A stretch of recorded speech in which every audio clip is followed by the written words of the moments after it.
mes compagnons de route dans ce combat pour la dignité et la liberté, prêtez bien attention.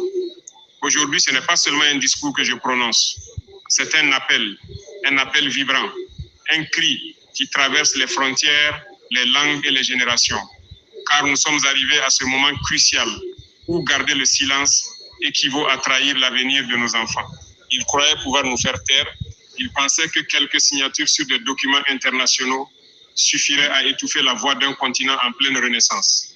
Ils s'imaginaient que les menaces, les sanctions et les mandats pouvaient enchaîner une Afrique qui déjà a brisé les chaînes de l'esclavage et de la colonisation. Mais ils se trompent lourdement. Oui, mes frères et sœurs, ils se trompent. Parce que l'Afrique d'aujourd'hui n'est plus celle d'hier. L'Afrique d'aujourd'hui s'éveille, se relève, se dresse face aux puissances qui l'ont exploitée. L'Afrique d'aujourd'hui refuse de plier l'échine. On dit que des mandats d'arrêt ont été émis, que des menaces pèsent sur nous, mais je vous le dis avec force, ce ne sont pas des preuves de justice, ce ne sont pas des instruments de paix, non. Ce sont des armes politiques forgées dans les mêmes ateliers où furent créées les chaînes de l'esclavage, dessinées les frontières coloniales et planifier les pillages qui ont vidé nos terres de leurs richesses. Ils veulent faire croire que ces documents défendent la loi, mais quelle loi? La loi de qui? Était-ce la loi des Africains de réduire d'autres peuples en esclavage?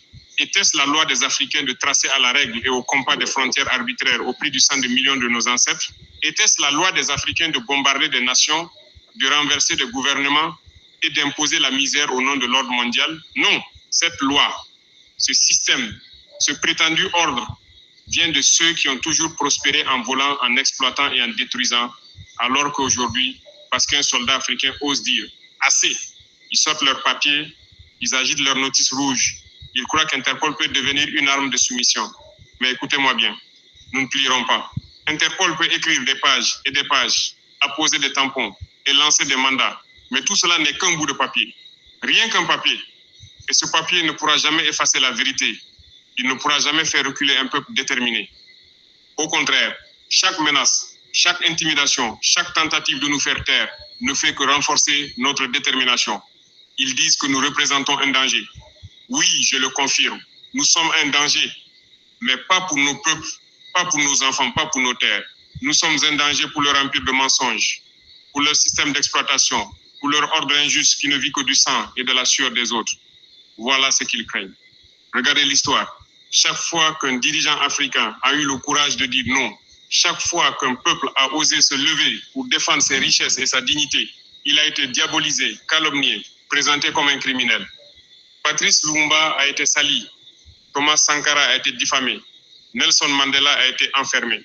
Et aujourd'hui, parce que nous reprenons ce flambeau, ils ajoutent nos noms à leur liste. Mais je vous le dis, mes frères et sœurs, leurs insultes sont pour nous des décorations d'honneur. Être attaqué par ceux qui pillent le monde, c'est une preuve que nous marchons sur le chemin juste.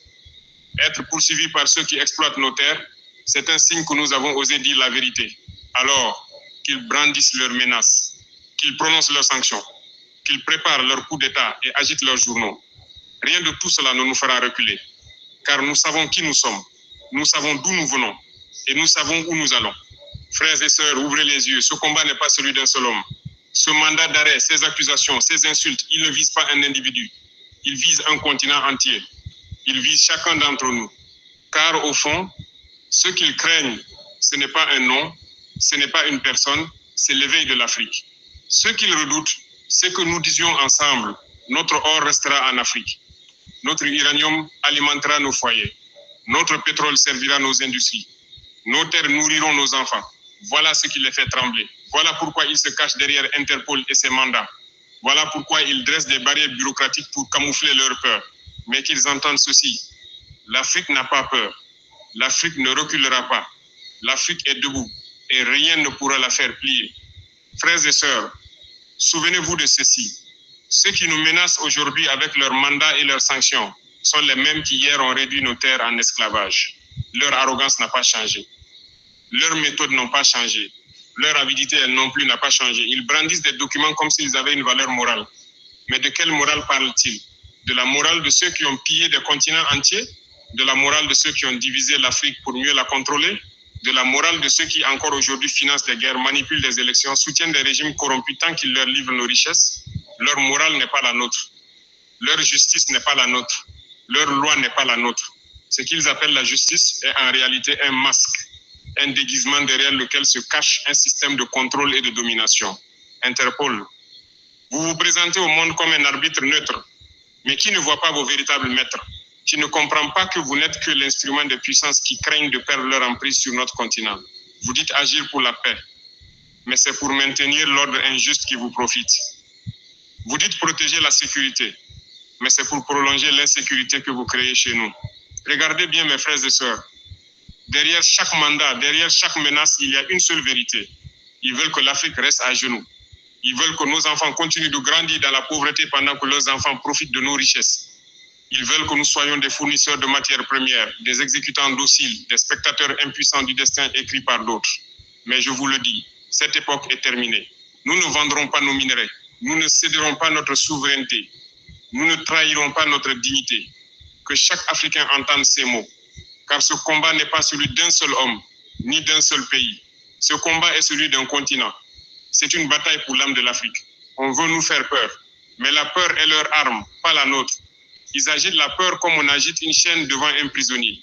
Mais que vaut leur peur face à un peuple qui a déjà survécu à l'esclavage, à la colonisation, aux dictatures imposées? La peur ne nous arrêtera pas. L'intimidation ne nous arrêtera pas. Les menaces ne nous arrêteront pas. Ils disent, nous allons isoler l'Afrique. Mais écoutez-moi, on n'isole pas un continent qui s'unit. Ils disent, nous allons sanctionner vos dirigeants. Mais écoutez-moi, aucune sanction ne peut briser la volonté d'un peuple éveillé. Ils disent, nous allons dicter vos lois, choisir vos leaders, contrôler vos ressources. Mais écoutez-moi, leurs jours de contrôle sont comptés. Regardez l'histoire. Chaque fois qu'un peuple a osé dire non, l'Empire a tremblé. Chaque fois qu'un dirigeant a osé protéger ses terres et ses richesses, l'Empire a paniqué. Chaque fois qu'une nation africaine a osé refuser l'exploitation, elle a été attaquée, diabolisée, punie. Mais malgré leurs coups, malgré leurs mensonges, malgré leur guerre, le peuple africain est toujours là. Mes frères, mes sœurs, nous sommes les héritiers des géants. Patrice Lumumba a été calomnié, mais son nom vit dans nos cœurs. Thomas Sankara a été trahi, mais son esprit souffle encore dans nos veines. Nelson Mandela a été emprisonné, mais il est sorti plus fort que ses bourreaux. Et aujourd'hui, c'est à nous de porter ce flambeau, de continuer ce chemin. Qu'ils me traitent de rebelle, de criminel, de dictateur. Qu'ils me salissent comme ils ont sali ceux qui m'ont précédé. Je les accepte, leurs insultes. Je les accepte, leurs accusations. Car ce qu'ils craignent, ce n'est pas moi. Ce qu'ils craignent, c'est que des millions d'Africains s'élèvent et disent ensemble, assez, oui, mes frères et sœurs, ils tremblent. Ils tremblent à l'idée que nous décidions enfin que notre or servira nos écoles, que notre uranium alimentera nos foyers, que notre pétrole fera tourner nos industries, que nos terres nourriront nos enfants et non leur marché étranger. C'est cela leur véritable peur. Ils redoutent la fin de leur vie de parasites. Ils redoutent le jour où l'Afrique cessera d'être un terrain de jeu et deviendra une puissance respectée. Ils redoutent l'heure où nous ne serons plus des exécutants, mais des décideurs. Et cet avenir, mes frères et sœurs, est déjà en marche. Car partout sur ce continent, la jeunesse se lève, les travailleurs se lèvent, les agriculteurs se lèvent, les femmes et les hommes d'Afrique se lèvent. Et leur cri est le même, nous ne céderons plus. Frères et sœurs d'Afrique, l'heure est venue de regarder la vérité en face. Ce qu'ils appellent justice n'est qu'un masque pour couvrir l'injustice. Ce qu'ils appellent neutralité n'est qu'un déguisement pour imposer leurs préférences. Ce qu'ils appellent coopération n'est qu'un instrument pour maintenir l'exploitation. Depuis des siècles, notre continent regorge de richesses. L'or, l'uranium, le pétrole, les terres fertiles, les forêts, les rivières, l'Afrique possède tout ce que le monde recherche. Mais malgré cette abondance, ils nous traitent comme des pauvres, comme des assistés, comme des subalternes.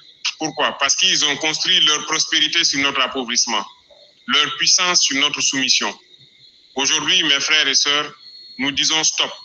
Le mandat qu'ils agitent n'est pas une preuve de force, c'est une preuve de faiblesse.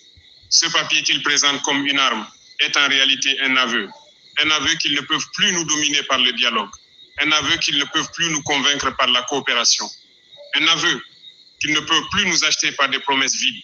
Alors ils brandissent la menace, alors ils sortent les sanctions, alors ils utilisent des organisations internationales comme des boucliers pour protéger leurs intérêts.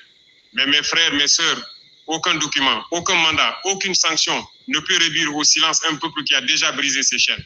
Nous avons connu l'esclavage, nous avons connu la colonisation.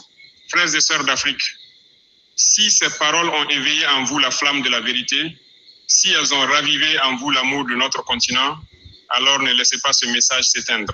Et abonnez-vous dès maintenant à Voix X Afrique, la chaîne qui porte haut la voix de notre peuple, et activez la cloche pour ne manquer aucun de nos prochains discours et récits engagés, et partagez cette vidéo avec vos proches, vos amis, vos frères et sœurs, pour que ce message résonne dans chaque village, chaque ville, chaque maison d'Afrique et au-delà.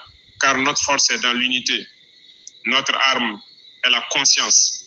Et notre victoire viendra de la vérité partagée. Ici, sur Voix Afrique, nous ne racontons pas seulement l'histoire, nous écrivons ensemble l'avenir.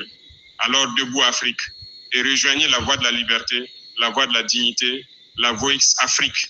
Nous avons connu des épreuves, des périodes de dépendance et de grandes difficultés. Et malgré tout cela, nous sommes toujours debout. Alors, pensez-vous vraiment que quelques signatures suffiront à nous arrêter? Non. 1000 fois non. Chaque obstacle renforce notre détermination. Chaque pression révèle leur inquiétude. Chaque tentative d'intimidation montre que nous avançons dans la bonne direction. Car la véritable justice, c'est de rendre à l'Afrique ce qui lui appartient. La véritable équité, c'est que nos richesses nourrissent nos enfants et non des intérêts extérieurs. La véritable liberté, c'est de bâtir un continent souverain, uni et fier, qui ne dépend plus de personne. Je vous le dis, frères et sœurs, l'Afrique ne reculera pas. Nous ne vendrons pas nos ressources. Nous ne céderons pas nos terres. Nous ne compromettrons pas l'avenir de nos enfants pour satisfaire les intérêts étrangers.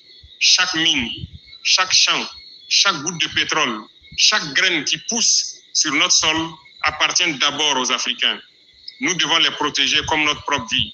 Nous devons les utiliser pour construire nos écoles, nos hôpitaux, nos routes, nos industries. Nous devons les mettre au service de nos peuples et non des intérêts extérieurs.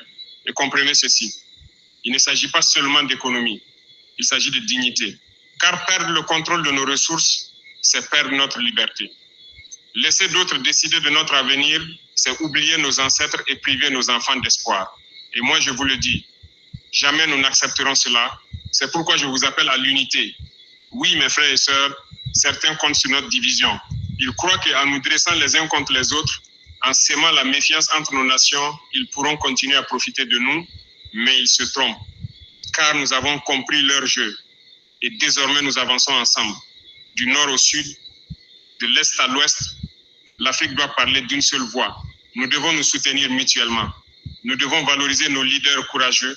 Nous devons refuser les accords injustes et rester fermes face aux pressions extérieures. Car ce combat n'est pas celui d'un seul dirigeant ni d'un seul pays. C'est le combat d'un continent. C'est le combat de tous les peuples africains. Unis pour dire d'une seule voix, l'Afrique appartient aux Africains. Alors je vous le dis, n'ayez pas peur.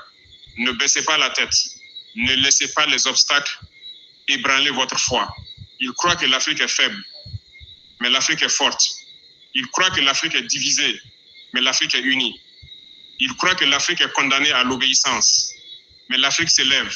Et je vous assure, frères et sœurs, aucune force sur cette terre ne pourra arrêter cette marche. Pas les barrières, pas les pressions, pas les obstacles, car nous avons décidé de reprendre ce qui nous appartient. Nous avons décidé d'écrire notre propre histoire. Nous avons décidé d'offrir à nos enfants un avenir libre, digne et prospère. L'heure est venue. Notre heure est venue. L'heure de l'Afrique est arrivée. Alors, marchez avec moi, marchez avec vos frères, vos sœurs, vos enfants. Debout, Afrique. Debout pour ta liberté. Debout pour ta souveraineté. Debout pour ta dignité. Et que le monde entier entende ce message. L'Afrique ne s'agenouillera plus jamais.